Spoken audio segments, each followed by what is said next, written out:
A mediados de los años 80 el mundo del cómic era una locura, y en especial el organigrama de la editorial DC era difícil de comprender. Guionistas como Alan Moore, Neil Gaiman, Grant Morrison o Frank Miller asentaron el terreno para lo que en un futuro sería conocido como Vértigo, una línea de cómic casi alternativo que experimentaba con el medio de maneras drásticas. Por el lado de la línea superheroica, gran parte de la catastrófica continuidad, que debía más a la imaginación de los lectores que a una historia realmente fundamentada, parecía haber encontrado una solución en el macroevento Crisis en Tierras Infinitas. Todos los autores involucrados tuvieron que tomar cartas en el asunto de una u otra manera, ya fuera mediante pistas o dirigiendo a sus personajes al inminente conflicto que estallaría a partir de abril de 1985. Sus perpetradores, Wolfman y Pérez, a lo largo de 12 números condujeron a DC a un conflicto de proporciones épicas en las que pasado, presente y futuro tomaron parte. Historias quincuagenarias cerraron de forma épica y, lo más importante, se iniciaba un único universo que aparentemente nada debía al multiverso preexistente. A partir de aquí, la editorial comenzaría a mirar a un futuro brillante que, salvo algunos casos destacables, contaba con nuevos orígenes de la mano de autores de primera línea. Escasamente se miraría al pasado, salvo en publicaciones concretas como la historia del universo DC. De nuevo, todo parecía bonanza y libertad. Sin embargo, este optimismo comenzó a agrietarse rápidamente en series que debían de dar respuesta a cuestiones aún dependientes del viejo canon. ¿Cómo podría existir la legión de superhéroes si el motivo de su fundación involucra a un Superboy que había sido erradicado de la continuidad? Si ya no había una Tierra 2, ¿de verdad era lógica la existencia de jubilados como Jay Garrick o Alan Scott? ¿Qué pasaba con personajes como la ya adulta Donna Troy si Wonder Woman era más joven que ella? La crisis fue necesaria, pero algunas de las soluciones que se hicieron para salir del paso complicaron la estabilidad de un universo que ya no requería notas a pie de página, sino respuestas con mayúsculas. Es así que se instaló la tradición de los eventos periódicos. Estos habrían de reunir a muchos de los héroes del momento para, así, dar comienzo a nuevas historias que, además, obligasen al lector a comprar números de diversas cabeceras para no quedar fuera de argumentos que, por momentos, involucraron a decenas de personajes. Estos eventos forjaron el universo DC, pero ¿a qué precio? ¿Serían la solución esperada o el inicio de una problemática que se iría agravando con el pasar de los años?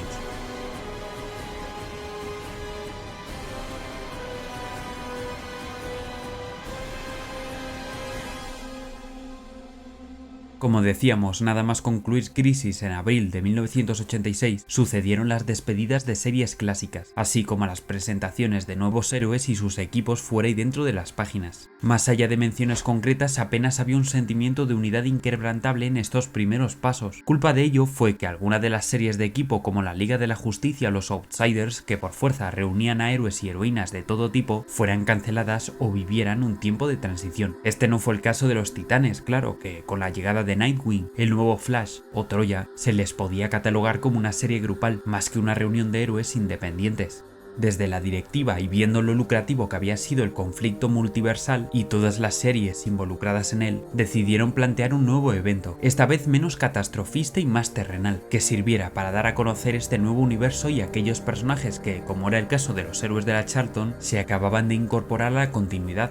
No hacía falta leerse, antes y después, todas las series que se vieran atravesadas. Se seguiría la fórmula de la miniserie de 6 ejemplares, con cabecera propia y en la que se presentaría y resolvería el conflicto. Bautizado como Legends o Leyendas, contaría con otro reparto estelar en la DC de aquel momento, formado por los guionistas John Ostrander y Len Wein y los dibujantes John Byrne y Karl Kesel. Este daría comienzo por culpa de aquel villano convertido a héroe al final de las crisis, el regidor de Apocalypse, Darkseid. Él había vuelto a sus maquiavélicos planes, organizando la derrota de los principales héroes del planeta Tierra a través de la propaganda y manipulación de la prensa, haciendo que los terrestres perdieran la confianza en aquellas figuras que les inspiraban, para posteriormente erradicarlos mediante la fuerza. Se serviría de su lacayo Glorious Godfrey, que, convertido a polémico tertuliano, comenzaría una campaña por diversos platós para desacreditar a, como él los catalogaba, unos agentes de la destrucción.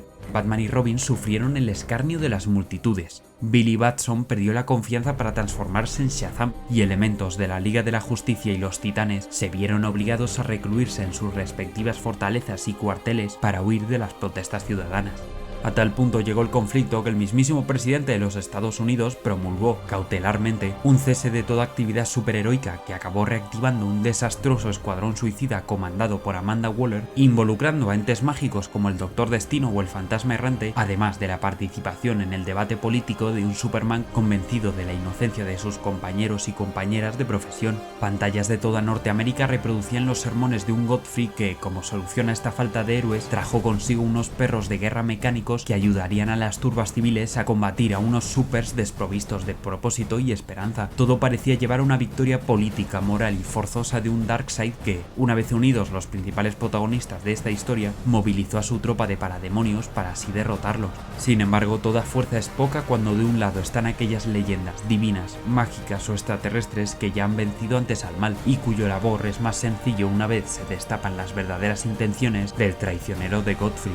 Legends concluyó sentando las bases para una parte de una continuidad DC que, dejando atrás falsas promesas, se materializaba para comienzos del año 87. Se presentó a la joven Wonder Woman, se reunió por vez primera a aquellos miembros de la futura Liga de la Justicia Internacional y se estableció, en parte, el futuro de unos nuevos titanes que pronto se despedirán de aquel velocista que se dio a conocer como Kid Flash. Para finales del 87, el guionista Steve Englehart planteó un evento express que ahondase en un conflicto planteado con anterioridad, el declive de los Linternas Verdes. La dinámica de este crossover, Millennium, era que atravesaría muchas más series además de la principal, planteando un conflicto en todo el universo DC que enfrentaba deidades, extraterrestres, terrestres y supers. Entre enero y febrero de 1988, decenas de personajes descubrirán una terrible verdad. Su entorno estaba repleto de usurpadores de identidad extraterrestres, y nadie sabía el porqué. Esta revelación era más compleja de lo que parecía, puesto que se remontaba a aquel pasado remoto ya presentado en Crisis. Antes de los Linternas Verdes, los Guardianes Azulados de Oa crearon un cuerpo de sintetizoides, llamados Manhunters, que debían instaurar el orden por todo el cosmos. Sin embargo, el paso de los siglos y el intercambio de pensamientos de estos con razas alienígenas les pusieron en contra de sus creadores. No sería hasta la formación de los hasta ahora victoriosos Linternas Verdes que estos robots decidieron pasar a la clandestinidad, ocultándose durante millones de años en miles de mundos para, en un futuro, vengarse de sus creadores. Tras esta revelación, cada héroe debe luchar contra su propio Manhunter, que desde su reciente activación habían tomado la forma de aliados que amenazaban con desestabilizar el status quo.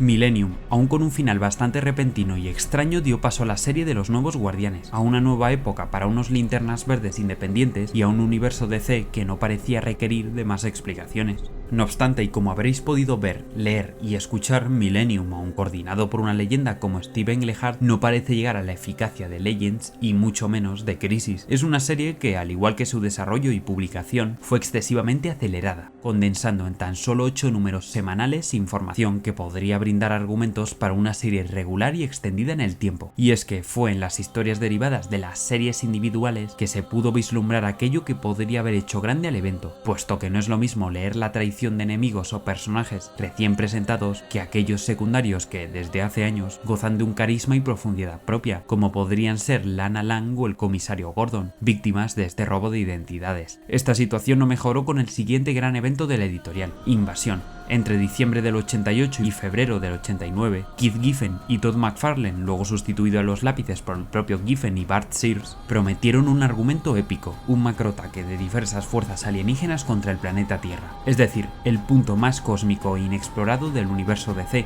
y aunque sea ligeramente más interesante y esté un poco mejor escrita que su predecesora, tropieza con la misma piedra que Millennium. Las historias individuales que por vez primera involucraron a héroes de Vértigo como Animal Man, Swamp Thing o la Doom Patrol son mucho más interesantes que aquellos 3 números individuales que conforman una serie principal que, tras su conclusión, poco o nada cambió en el universo en el que tenían lugar, al contrario que el último gran evento de este vídeo.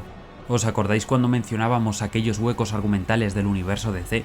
Pues el hecho de que la Guerra de los Dioses viniese a solucionar el conflicto de panteones terrestres y extraterrestres que venían azotando desde sus comienzos a la editorial lo hizo mucho más necesario que los anteriores. Shazam obtenía sus poderes de una mezcla de deidades y personalidades judeo-romanas. Luego teníamos a los nuevos dioses residentes en Apocalipsis y Nueva Génesis, además del panteón griego que justificaba la existencia de Wonder Woman e, indirectamente, la de Aquaman o Donna Troy. Entre 1991 y 1992 y a consecuencia de su inminente marcha de DC, George Pérez planificó un conflicto divino que inmiscuirá en primer lugar a Wonder Woman y luego al resto de héroes DC. Por la intromisión de la bruja Circe, empeñada siempre en derrotar a las Amazonas, los panteones griego y romano, además de los cósmicos, entraron en una lucha encarnizada a través de héroes pasados y presentes que eran beneficiarios de sus poderes.